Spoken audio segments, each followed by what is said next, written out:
the next topic we want to get into this thing with Max Kellerman. Y'all know who Max Kellerman is. He's the guy on ESPN. He does a show with Stephen A. First Take. There you go. He took over after Skip left, right? Yep. 5 years ago. Which is a rough thing to do in general, to take over after Skip left. But do y'all think this has anything to do with Max and Stephen A's relationship? The fact that Max is leaving the show?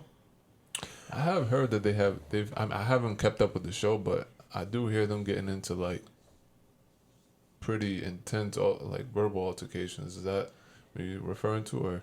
I mean, it's kind of the show, honestly. Yeah. Like when I watch it, I thought that was him and Skip's relationship too. Yeah, I never read too deep into it personally. I saw an article that said that Max thinks acts like he's one of the smartest people in the room, and he seems a little pretentious. That would rub Stephen A the wrong way because he's also thinking the same thing. Yeah, he's crazy. He's intelligent though. He's intelligent. We know Stephen A he thinks very highly of himself. But I think the duo, that was a good duo. I didn't think so at first when he first took over. I was like, who is this guy? He sounds weird. He's not Skip. Right. That's what I was thinking. I hate Skip. Yeah. I hate Skip. But Skip is like perfect because you love to hate him. You love to hate Skip. Yeah, I could do without him as well. But he's consistent. Yeah. That's why once Skip went over and started doing a show with Shannon Undisputed, to me, blew First Take out of the water in my personal opinion, like what I like to watch. But I think I like Shannon Sharp. I think he's more likable. A great analyst. Yes. He's not as braggadocious as Stephen A. He's braggadocious on himself, but he's not as quick to put down players in a real demeaning way. It's different because he's coming from a player perspective. That might be it. Yeah. That might be it, honestly. I think that's exactly what it is because he doesn't know that when he's degrading these players, he's taking money out their pocket. That's a fact. And he knows the effort that it takes to even perform at this level. No, he doesn't know. He doesn't know. Because Stephen A, last team he played on was kickball in gym class or something? He didn't get picked. He's that black dude that got picked up and was like, dang, this isn't the one. We should have picked him off. You can keep score. Yeah. Stephen A, he's not very athletic, but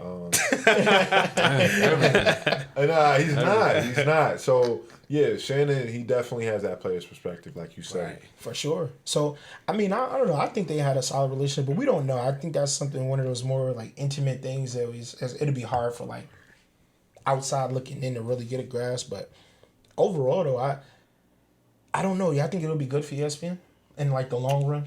Well, I saw who they get in next. I can't remember the dude's name. He wears glasses. He was also... he's NFL white though, player. right? No, he's black. He's black. He's a 3-time Super Bowl champion. Let me just pull up his name. How long was Skip on that? His name is Michael Irvin. He did like 10 years. Yeah, he was on there for a while. He was like all our high school careers. Yeah. High school. Stephen A. and Skip. It was like our whole and through college. Yeah. I would say it's not going to have as much of an impact as Skip leaving. Just because of that. He hasn't been I don't know. You're going to lose a lot. I want Iguodala. Iguodala on that show? As an analyst? I like Iggy. I don't know. No, that's just one of Max's famous takes. Okay. Remember that take? I told you I stopped watching the show when Skip left because I watched Undisputed and I seen Shannon Sharp. I'm like, yo, I don't know who this guy is. Bro. Because I don't watch a lot of football, but I was like, yo, I like this guy. Yeah. He has a list, but... Right.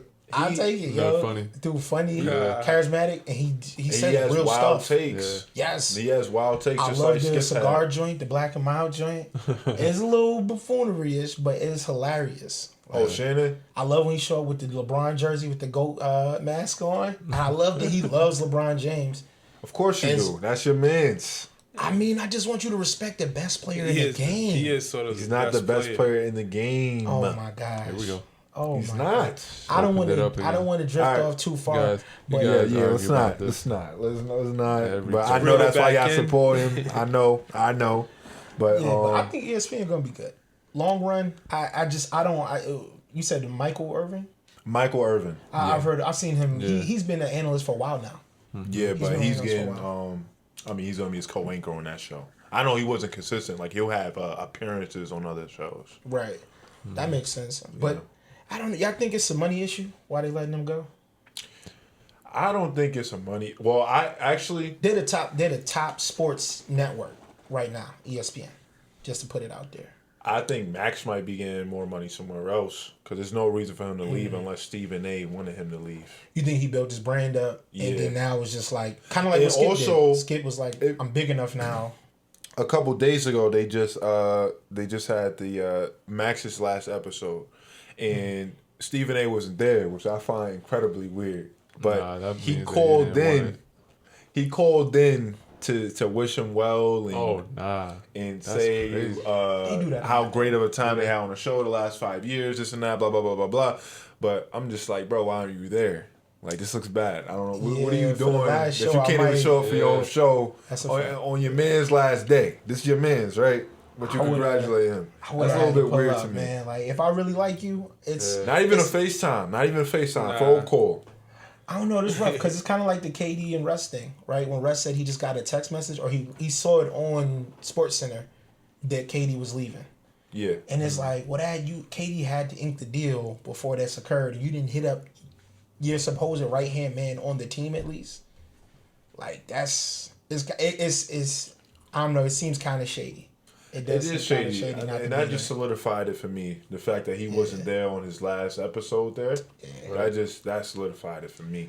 Maybe something something was going on with their relationship. Had to be. That's a fact. But I don't know if it was a money issue. What y'all think? I don't know if it was money, but I mean, honestly, if things got that deep where he's not going to show up, maybe it was. You think things started costing money? This relationship is starting to cost money now. Maybe it's called bad publicity. Well, you said there's no such thing as bad publicity, but we're gonna use it here. Mike Jack said it. Yeah, Mike Jack. But maybe that's a good reason to stop. Bring a stop to the show. That's normally what runs things. Yeah, moves people. Especially, you know what I'll say though. I don't know if it was a lack of money. But I'm going to say it was like the money's moving things again. Like, because Disney owns ESPN and they're valued at over $200 billion. $200 billion. There's no lack of money there. And like, you can pay anybody to do anything. Like, clearly, you can just afford this. The Disney Plus app is doing pretty good right now. They pretty much got the game in a chokehold. They're doing good, but they're looking at lawsuits. For the Disney app or ESPN, you mean? Disney. They've been facing lawsuits since the inception. Once you get, I think, valued at like $1 billion, lawsuits probably never stop. But it's a thing because COVID, it changed people going to the movies, and now they're putting high ranking movies on blockbusters.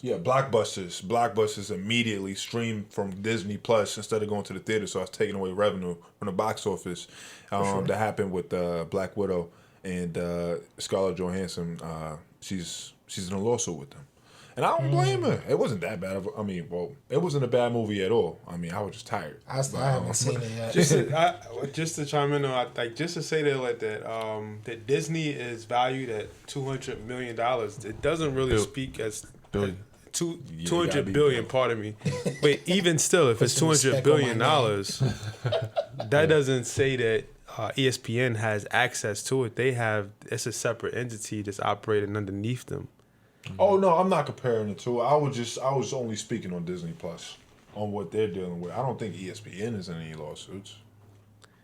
I'm just saying that they don't have access to the same funding though. Company though. Yeah. Oh yeah. I don't even know what. So they're under the umbrella, but they still have their regulations and restrictions that they're working with. Yeah, they're not touching that money.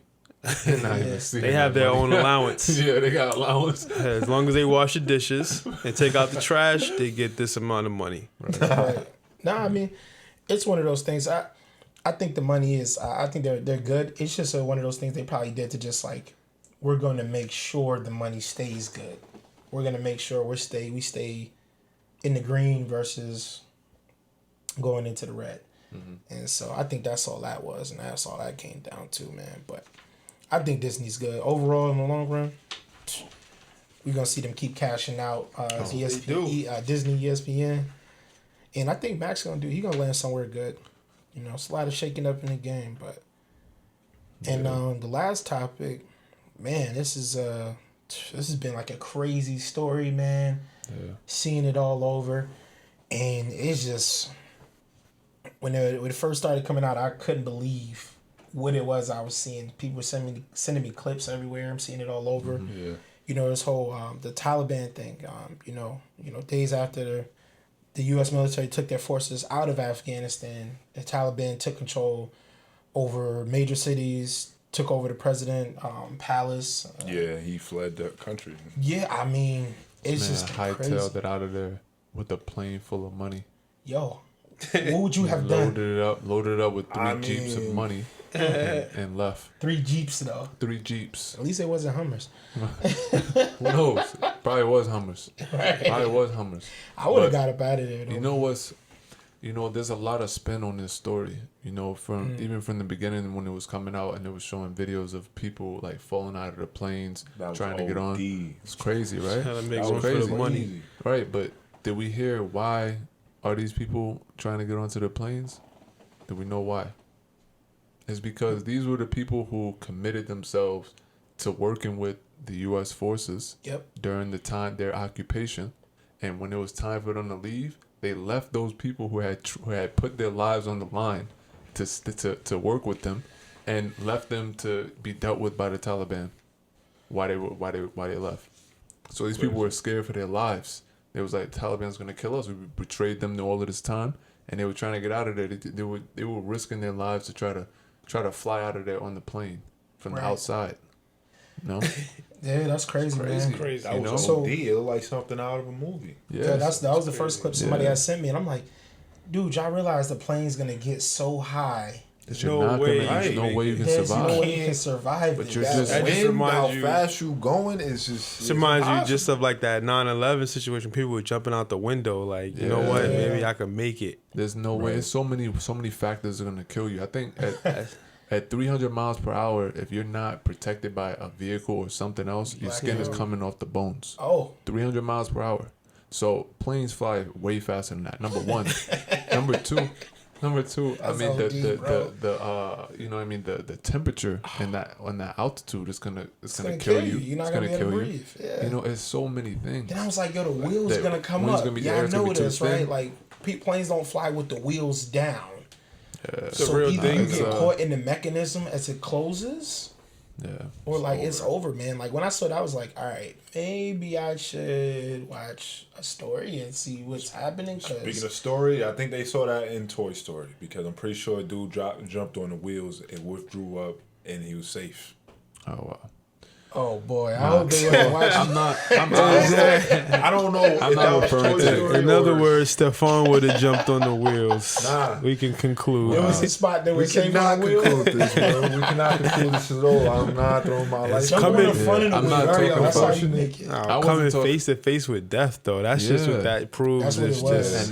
And that's what I was about to say. I'm not gonna be making comparisons to what these people thought was going to happen by doing this stunt, but rather what led up to that thought process. Right. That you committed yourself to 10 years of, going against a government that otherwise would, do this and that to you and your family, all for you to be left out in the lurch once they decide to close up shop. We're done here. Rest of you guys kind of figure this out. Yeah. That's exactly what happened, But what reason would the U.S. have to aid the Taliban? Like, y'all think that's what's happening now? They believe, very, very unfaithfully, by the way, that they can work with the Taliban to combat ISIS. And I don't know why, because I forgot which head of government said this, but they was just saying that they're a ruthlessly terrorist group, but we believe that we might be able to work with them. I'm just like, I have no faith in this whatsoever. I don't think you do either. So I don't even know why you would put this on the table, because clearly there's nothing to eat off of. I think I hear what you're saying. I just feel like it might just be one of those, the devil you know. Like, my enemies, like the friend of my enemy is my friend or whatever. I think so, because like the devil because dude, like, how can you really justify somebody who like just took over and started killing people as soon as you left? As soon as you left, I saw a clip that was like the scariest clip of all time. A reporter was like, what happened to all of the weapons and things we were stockpiling there for the government that was in place? Do we know what happened to those weapons? They were like, well, we don't have a full accounting, so we don't know where like every AK is and things like that. But right now it's assumed that they may have access to it. I'm thinking like, yo, we need to get rid of this political correctness. Somebody just answer this for him. They have all the bombs. They have all the bombs, they have all the guns, and all the means to wipe out thousands, tens of thousands of people. Like, just admit that y'all messed up. And so you now have to try to work with these people because you armed these people. Right. Like, they have tanks there, helicopters there, jets there. Like, that the government that they put in place wasn't even trained to do. So they have jets and stuff they don't even know how to fix. U.S. pulled out all our mechanics. They don't know how to fix the stuff that's already there. They don't even know how to fly everything that's already there and operate everything. So you mean we put billions of infrastructure into their weapons and we didn't even train them in all these years? What was the real plan overall? And I feel like that's why we've fallen back and we're like, oh, well, we'll work with them. Maybe they'll help us with ISIS and we can save some face. It feels like y'all remember the story when I think it was when Obama was president, and they ran those guns into Mexico. It was like 1,000 rifles or something crazy, and it was like, and they're gone. And everybody's like, but where'd they go? And it's like, oh, we think the cartel got hold, but there's no way to know.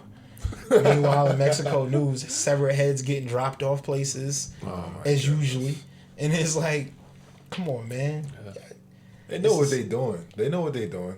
They're literally causing war within countries. Just leaving their weapons around.